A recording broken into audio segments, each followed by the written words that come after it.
Thanks, Sue. Hello, everyone. Thank you for joining us today and for spending your time with us this morning to talk about crisis communications planning. And I'm saying morning, but I'm assuming that most of you are in the UK. If you're not in the UK, then welcome, and whatever time zone you're in. Um, as Sue has said, I am an associate and senior consultant at Barnett Waddingham, for those of you who don't know me. I am also a fellow of the IIRSM, and I'm also a trustee on the council at the IIRSM. So this is one of my favourite institutes, as you can tell. Today we are going to spend some time talking about crisis communication. And so this session is designed for people who might be new to crisis communications, crisis management, business continuity management, and incident management. We will give you some very practical advice today that you can take away and implement straight away. So we're going to talk about why crisis communications are important. We're going to give you some very, very practical advice and ideas on where you can start. I'm really passionate about making sure that people can respond to incidents as effectively and as efficiently as possible. So hopefully you will pick something up from my talk with you today. We'll be talking for about 30 minutes, and then there'll be plenty of time for you to ask questions that we'll pick up at the end of the session. And we'll also tell you where to find more information as we go along. So for a moment, I would like you to put aside your practitioner's hats and think about, use your imaginations, and I would like to set the scene for you. Um, I do confess wholeheartedly to suffering from availability bias because I'm sitting here in Australia, and for the best part of this year, we've been subject to floods here on the East Coast. So I make no apologies for sharing my biases here. So what I would like you to think about is imagine yourself at work yesterday, and last night you heard that there was a severe weather front coming your way. It was telling you that residents should prepare for localised flooding. You may or may not have been on site for work yesterday, but either way, nobody mentioned anything about this weather front coming through. Today, you've got a really important meeting. It's something that's going to impact the way you work for the next 12 months. You are also expecting a delivery of IT equipment that for your colleagues that is the biggest investment you've made for your firm ever. And so today is a really, really important day for you. And you look outside this morning and you can see the rain coming down. The roads have started flooding. There's no way you are going to be able to get to work today. So I'd like you to take a moment to reflect on how this is making you feel. Are you feeling a bit anxious, a little bit worried, both on a personal and a professional level? You might be. So you might also be feeling a little bit annoyed because you haven't heard from the firm that's delivering your IT equipment. You would expect perhaps that they might have notified you if there was a delay anticipated, or perhaps they're coming from a place where the weather is fine and they don't know that there's going to be weather impacting you. And likewise from work, do they even know about the situation? What are you meant to do? Are you meant to try and go in? Are you meant to try and work from home today? Your power has just cut off because of the flooding and you're hoping that your phone is charged. Often when we start preparing scenarios for exercises and run through them, we neglect to think about the impact and details of how crisis communication strategy can impact our stakeholders. So in this example, it's our colleagues and our clients. So the supplier, the IT supplier, should have been in touch with you to help manage your expectations. I want you to think about what would it have taken for you to feel a little bit more comfortable or differently about the situation. Maybe not comfortable, but reassured or able to be better prepared. So I'd suggest that even a basic holding message from work and from the IT supplier would have gone a really long way to help here, letting you know that they were aware of the situation and updates would follow. They might also be advising you to consider your own personal safety, and this is something that happens a lot here in Australia. So for bushfires and floods, they'll ask you to enact your own personal safety plan, and that might include things like knowing where your important documents are that you need to keep safe. For example, your passports, you might want to save your jewelry.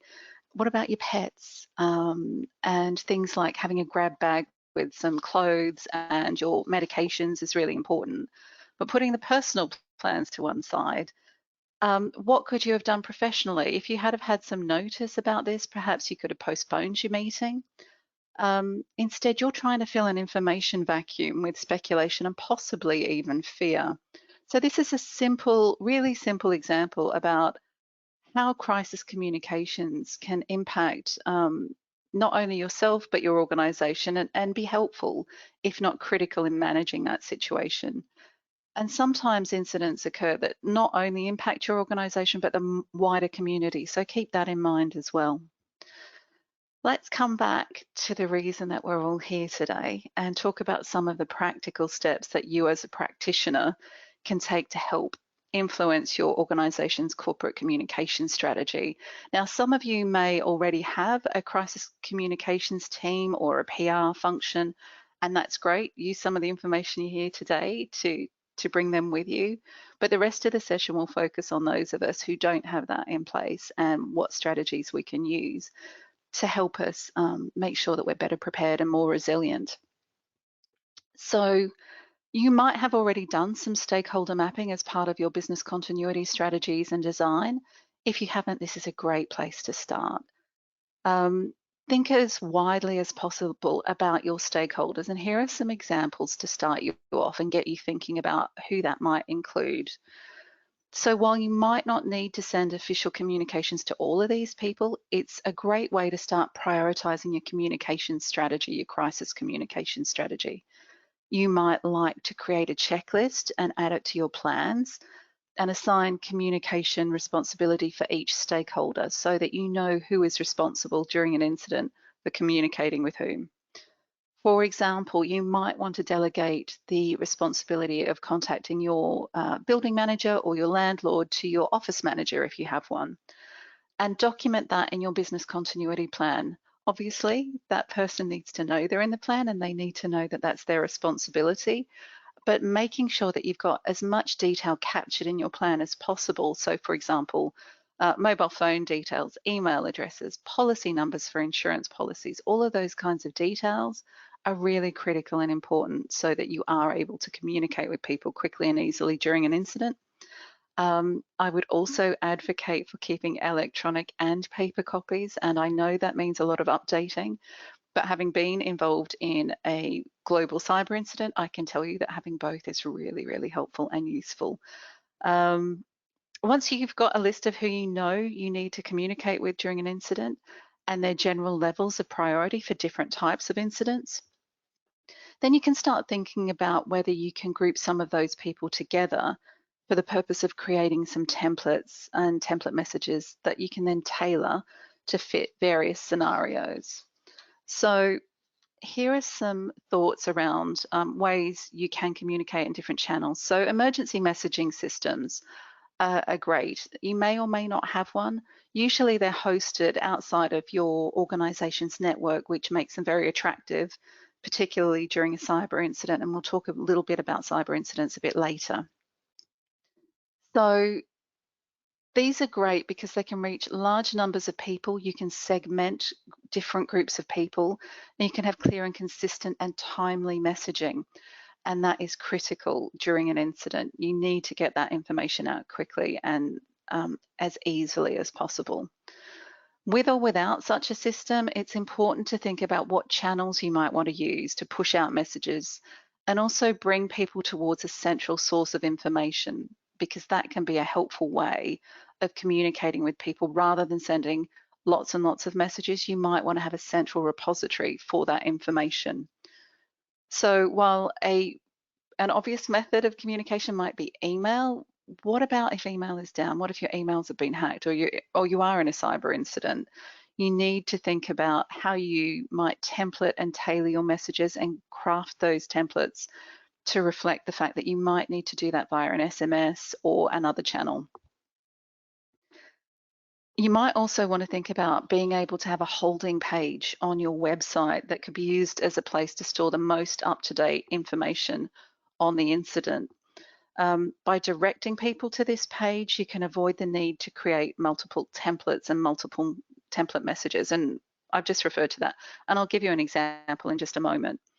instead of complicated call cascade scripts, and in lieu of an emergency messaging system, if you don't have one, you can use that dedicated web page to force people to having consistent and clear and timely information as well. If systems are down, you might want to think about having or creating an alternative site you could use for this purpose, that's held outside of your organization's IT networks. That's just something to think about. You may or may not choose to do that depending on your resources, etc. How might you harness social media? So do you have established groups or platforms that you could use to push out directional messages? And again, think about pushing them back to that dedicated page where you hold your central or consistent information. So to give you a real life example, I worked at a university, and there were 5 campuses as part of that university, and each one of those campuses is the size of a small suburb. They are set in beautiful, beautiful bushland settings here in Australia. They have residential accommodation on site, they have shops, they have cafes, they have obviously all the lecture halls, they have facilities, all kinds of facilities, gyms, swimming pools, all kinds of stuff. So at exam time, there was a catastrophic bushfire warning, and we needed to close the campuses because the bushfire threat was real. And so we had to communicate with very, very nervous students who were anticipating coming in to do exams. We had to contact invigilators to make sure that, you know, they didn't turn up to monitor exams. We had academic staff, we had administrative staff, we had childcare facilities with very small children on board and their parents who often worked on campus. We had international students in the residential accommodation whose first language was not English. And as you can imagine, the grouping of stakeholders was really large. And the campuses also functioned very closely with the local community and residents surrounding the campuses. People used the bushland settings as walking tracks, for example. So we needed to communicate with a lot of people very quickly, very consistently, and we needed to make sure that everybody got that message. So while we used our emergency messaging system to contact staff because it was hooked into our HR databases, that didn't cover everybody. So, you know, we needed to find a mechanism to contact students. So we were tapping into student resources. And so we used social media channels. We used Instagram, we used Facebook, we used Twitter, we used WeChat to target the Chinese international students because that's the platform they used most. We used information bulletin boards, video boards on campus that directed people, and I'll tell you where we direct them in a second.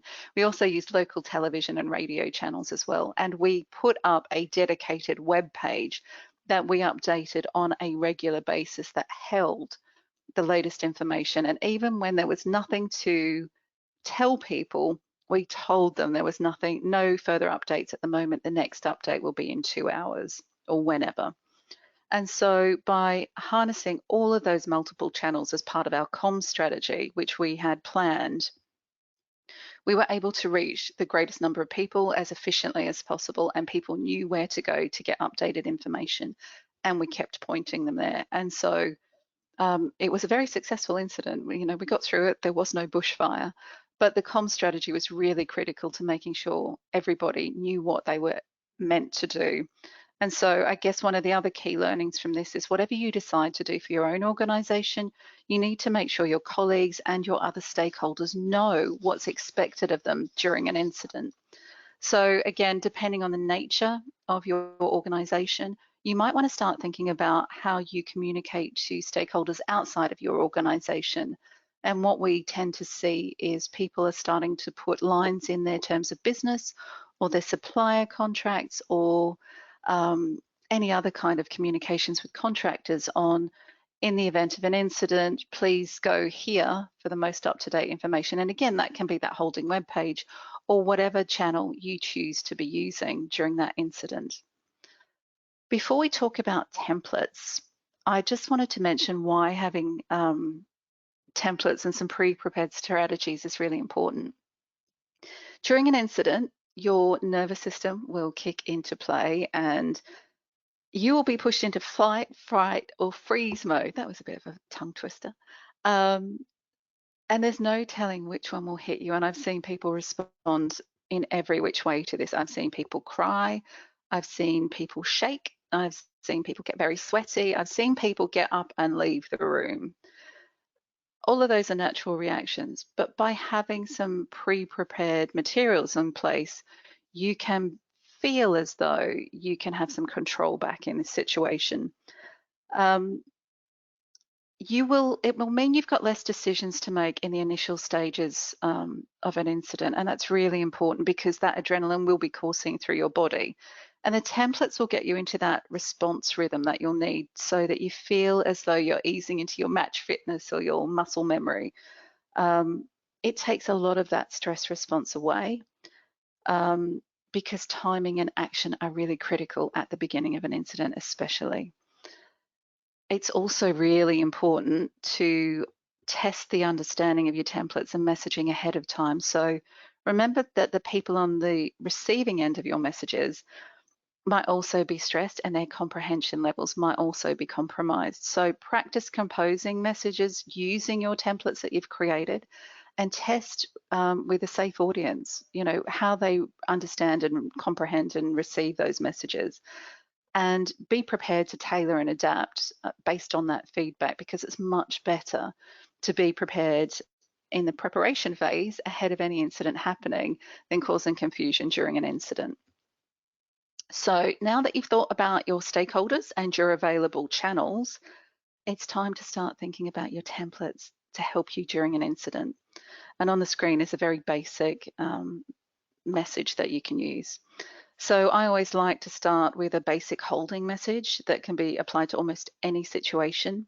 And the purpose of that holding message is to reassure people that the organisation is aware of the incident, they're reviewing the situation, and more details will follow. That's essentially all you need to be saying at this stage. It is designed to create reassurance. And think back to our initial scenario at the beginning of the talk. If you had some reassurance that you knew somebody was on top of this, that would have been really helpful. It helps to win hearts and minds from the outset. It also enables people to make preparations and to respond accordingly. So that might be a trigger for some of your other plans to be kicked into action, or it might help people just prepare to make childcare arrangements or other family arrangements that might need to be made. So depending on the scale and nature of the incident, you might choose to contact all of your staff or just some of your staff and target a particular location. So for example, if you have 3 sites and site A or office A is being impacted, you would send a message to all staff at site A and possibly to all staff at site B, because some of site A staff might need to come to site B to work, but you might not send anything to site C because they don't need to know right now and they're not impacted at all. You can tell them later, but they're not a priority.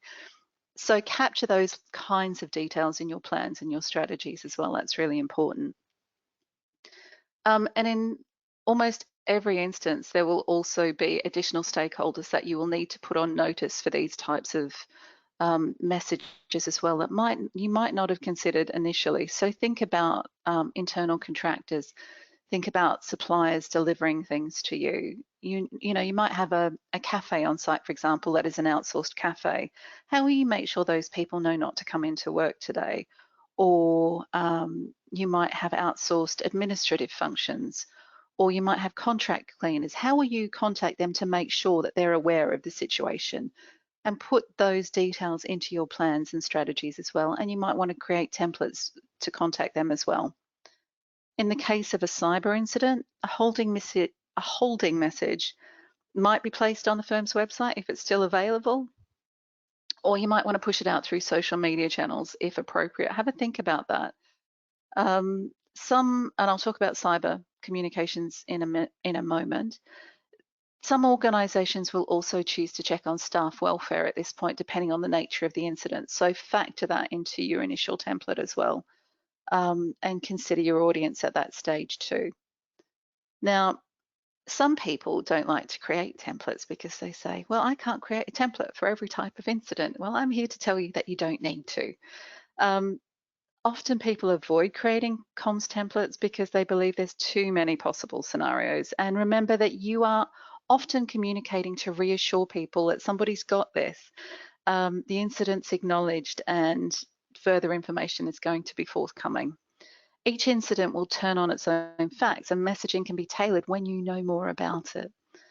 The purpose of the templates is to provide you with a framework so that you can message at a time when your own personal capabilities might be compromised because of the emergency situation. It can help you to push through the adrenaline and give you the basic information you need to make sure that you can get those messages out. So you need to also consider when you're templating messages whether an incident is happening during work hours or outside of work hours. So if it's outside of work hours, be specific with timings and the audiences, and adding those templates to your plans to make sure they state clearly whether it's inside or outside work hours. And I'll talk a little bit more about that in a moment. Sometimes you will have warning of an incident and you might not need a holding message. Often incidents that cause denial of access to a premises can fall into that category. So, for example, natural catastrophes, bad weather, terrorist incidents, fires, floods, all of those, power cuts, all of those kinds of things. You might not have prior warning, but often you do have a little bit of prior warning, so you can be a bit more prepared for those. But you can group all of those types of incidents together when you're preparing your templates. So that's another way to group templating messages as well. And make the template so that you can just delete the bit that you don't need to use. Make it as simple as possible. Additionally, as I just mentioned, you'll need to consider the timing of the incident when you're creating your templates. So if an incident happens outside of work hours, most of your colleagues will not be picking up work emails, or they might not have access to work emails. So email is not going to be the channel you're going to use. You want to think about, well, will we use call cascades? Will we use our emergency messaging system? Will we use SMS messages? Think about those things because that will also influence the way you craft your templates and the length of those templates. As a side note, there is an exception to this, and we won't cover this in the webinar today, but incidents that involve people to shelter in place will require quite sensitive communication. So for example, an active intruder, what you don't want to be doing is sending loads of text messages to people when they're trying to hide or shelter in place. Think about that very carefully, but plan that as well. So that's just a side note. I also want to mention at this point that all of the material covered in today's presentation will be in an article in the next edition of Sentinel. And if you can't wait that long, there will also be a note that covers all of this, including the templates on the BW Risk portal, which you can access for free as well. So please feel free to access that. And if you want a copy of the slides, we'll pop them on there as well. So cyber incidents. These type of incidents bring their own challenges, and it's often the case that your primary communication channels will be blocked or not available. It's also likely that these will involve multiple levels of stakeholders and your messaging will need to be adapted. So work from that assumption that your electronic communications will not be available. I'm just going to have a little drink. Think about whether you have mobile phone numbers that you can use, SMS channels, all of those kinds of things. Your emergency messaging system is also brilliant at this point because they most often sit outside of your immediate network. So they are a great tool to use in these types of incidents.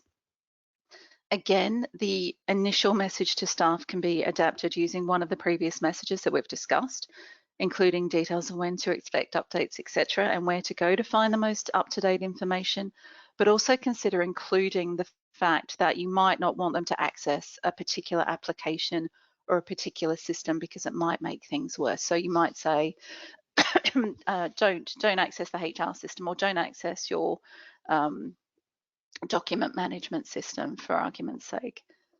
Stakeholder priority mapping will also be essential here because if calls or texts are required to contact people, that's going to take time. and you need to be able to reach as many people as quickly as possible. Responsibilities for that should also be allocated beforehand, so make sure that that is all written down in your plans. Your crisis management team should be focused on communicating with the media, insurers and regulators at this point, and that's assuming you have a crisis management team in place for this type of incident. Think about your cyber insurance policy as well, because quite often they will include provisions on things like IT support, but also PR and comms support. So check out if you have that as part of your cyber insurance policy, if you have one. Apologies, I'm talking a lot, so I have very dry throat. Other types of incidents can be a bit more of a slow burn, and so you might have a little bit more time to be able to craft your messages or your templates or your messages to people. However, it can be helpful to put together some skeleton templates, particularly when talking to the media, and you might want that to include something like an introduction, so who the spokesperson is and their role within the organization, the basic facts of the incident and the details of what's happening, be factual, know what you're talking about. An apology if appropriate, but only if you've got legal clearance to do that, although an apology does go a long way. And tell people what you're doing and next steps and actions if you can. It's likely for incidents that cover this type of requirement for media interaction, you'll engage with a PR company and get them to help you, and they may be able to provide you with templates for this kind of thing as well. But I cannot stress enough that anybody who is a designated spokesperson for your organization should have media training, and it's a skill that needs practice and needs to be learned. And what we're seeing at the moment is lots of organizations, as part of their exercising program, are actually providing media training to their senior leadership teams or crisis management teams and hammering them with practice during an exercise, and that's the entire exercise, is practicing the media response. So that's something you might want to consider as well. It's also good practice to draft a template message to invoke your crisis management team or your other teams. This just helps people, again, when that adrenaline is coursing at the beginning of an incident, and your hands might be shaking when you're trying to send a text message, honestly. And again, that's why exercising is important, and we'll talk about that in a minute. Create this message, get them to send it, practice sending it, add it to the plan, save it as an email, do all of those things so that people know what to do when they're going to invoke an incident or invoke the team coming together. A couple of things. You might choose to decide that going forward, all initial meetings following an incident will take place online or remotely on a call. That can be easier than trying to bring people together. If you make that decision, make sure that that's noted and everybody knows how to dial into that. You might have a dedicated channel, you might have a dedicated conference calling facility. Make sure that those details, if you can, are embedded in your message. That really helps people as well. And another thing to think about is if people are away or you need to contact alternates, how will you do that and how will you know about that? Include those details and those processes within your message if you can, or in your plans. And I think we're nearly there. So just to conclude, the more prepared you are ahead of an incident, the more smoothly you will be able to communicate during an incident. And you will feel much more confident when you get to that incident and you start pushing out those communications. You'll find your rhythm, you'll find your way to do that. So the 4 things I'd like you to take away from the session today are: think about stakeholder mapping and priorities. Who is most important and how are you going to talk to them? I want you to think about your channels. Consider every option, because while you might have an emergency messaging system that can talk to your employees, you might not reach your contractors or your suppliers that way. Think about how you will reach your clients, for example, or your customers if that's relevant. Think about all of those things and document them, and understand how you can post to those channels as well. Templates, prepare them, practice using them, make sure that you know how to use them and adapt them and make sure that they're clear and easily understood. And exercising, I cannot stress exercising enough, because I've been in exercises and my hands have been shaking as I've tried to send messages.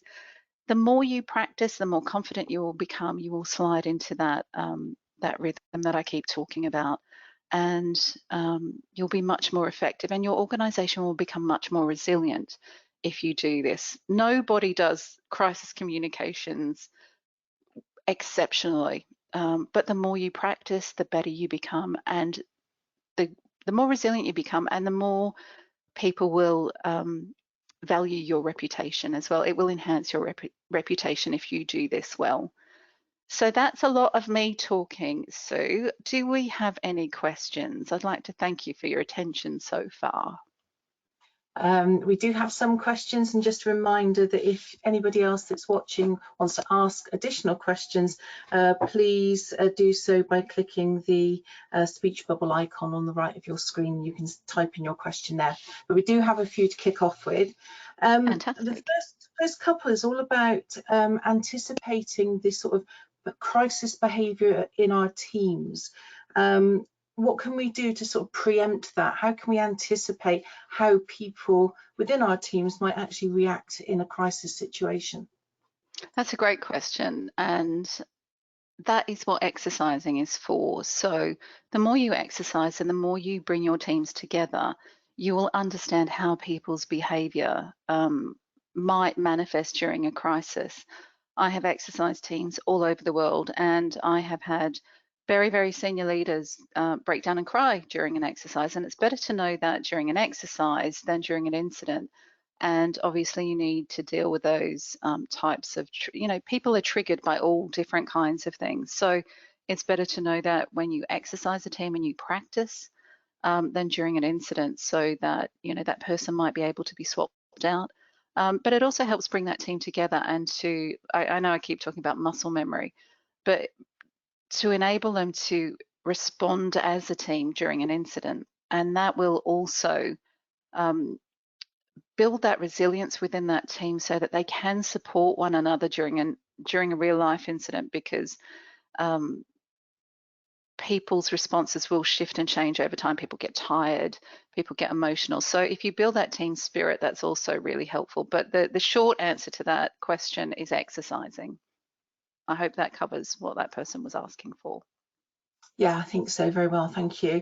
And then the next question is something allied to that, really, is about influencing that behaviour during a crisis. So, and is trust an important facet to that in terms of leadership through a crisis? Absolutely. So trust is critical within that response team. And again, that is why you exercise, and that's why you practice, and that's why you look at your plans together and you make sure that any gaps are plugged and you understand who's responsible for what. Your roles and responsibilities need to be clearly defined during that planning phase, and you practice and practice and practice that. You should have a team chair as leader, but everybody within that team should be encouraged to challenge if they believe a decision is wrong, and you need to be able to trust one another to be able to do that. So that team needs to meet, ideally more than an annual exercise. I know some teams that meet socially. Obviously, that's not essential, but I have worked with teams who worked outside of the exercising schedule and came together once a month and had a lunchtime meeting, and they talked about possible incidents that could happen nearby. And that team responded to a very large critical incident, and their response and their level of trust was exceptional. So yeah, the better a team knows one another, the more they will trust one another and the better they will respond. Thank you, lovely answer, thanks. So this next question is all about the tone of the messages that we put out there to our stakeholders. How important is that in not causing additional panic?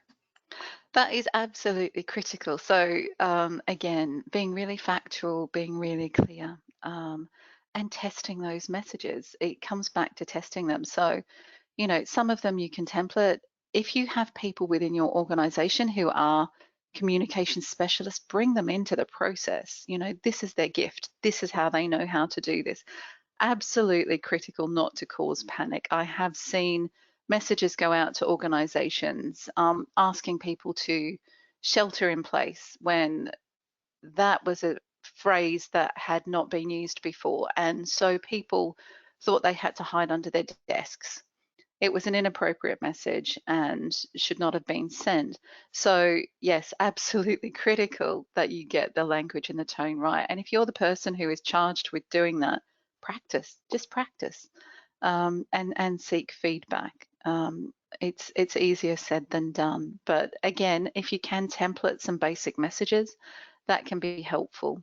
And as I said, you know, if you have initial basic templates to send out, your updates can be almost templated in a factual sort of way. You know, this is the time, this is the date, this is what we know, this is what we need you to do, and we'll come back to you.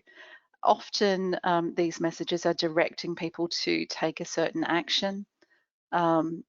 Keep them concise, but again, you're absolutely right. Don't cause panic. Don't give too much information. Sometimes is the key here.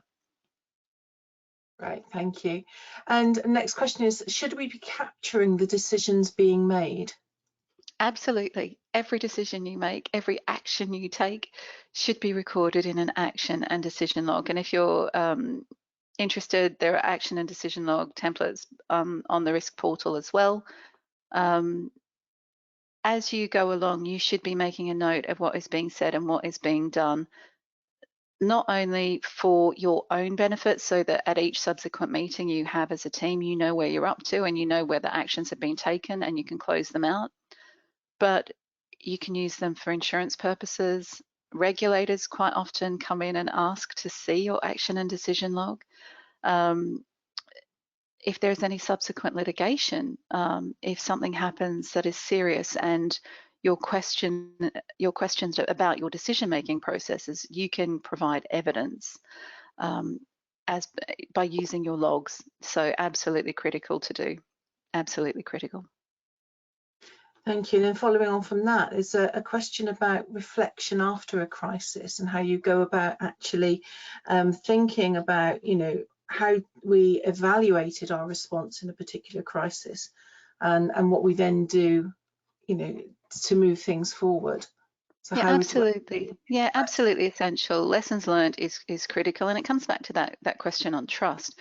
You bring the group back together, and it's ideal to have somebody who wasn't involved in the incident response to facilitate a session with the group to find out what went well, what could have been improved, and what lessons you've learned, and what recommendations you might want to implement so that you can continue to improve. There's no blame here. There is always something to learn from an incident that you will have never have thought of.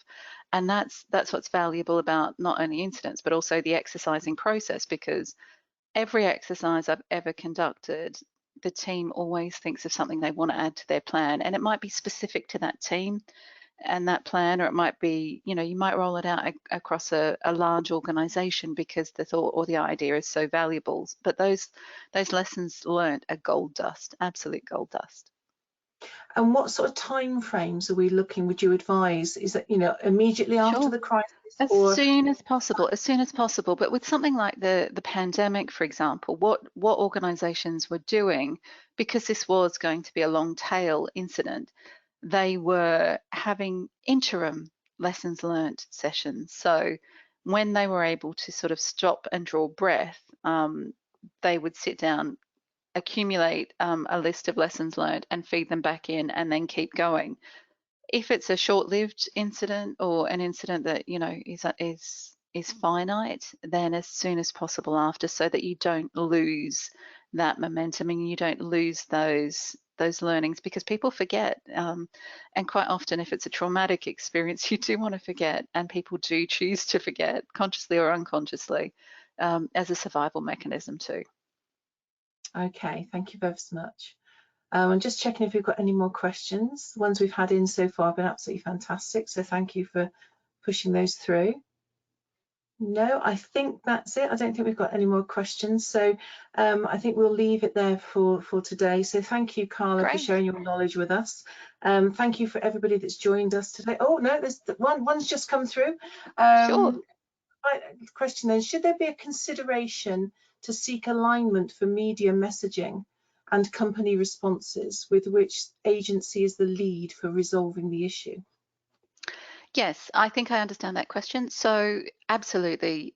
Normally, a lot of the external messaging and external communications will center and come through the crisis management team, and often there will be a crisis communications team and crisis communications plan that sits alongside the crisis response team and plan, if you've got that kind of structure and if you've got that kind of sophisticated organization. So yes, absolutely, messages should be driven from a central point where possible. If you don't have an organization that's got a structure like that, yes, you need to build in a mechanism to make sure everybody knows their role and responsibility for communication. And that's where it comes back to assigning responsibility. So it might be that the crisis management team is only responsible for dealing with the media and regulators and insurers and those kinds of things. It might be that another type of team is responsible for communicating with staff.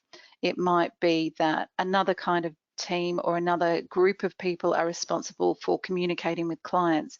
But all of that information does need to be centrally collated, and those messages need to be consistent and corralled, if you like. There needs to be consistency and an understanding of who is communicating with whom and when and how. So there does need to be a central point, and if at all possible in larger organizations, I would highly recommend the creation of a crisis communications team and plan that sits within your wider business continuity framework. I hope that answers that person's question. I'll just see. I think that's okay. Right. Any other questions? No, I think that is it now. So thank you ever so much, Carla, for giving up your time today. Pleasure. And sharing all your knowledge with us. Fantastic questions again. Thank you to everybody who's joined us.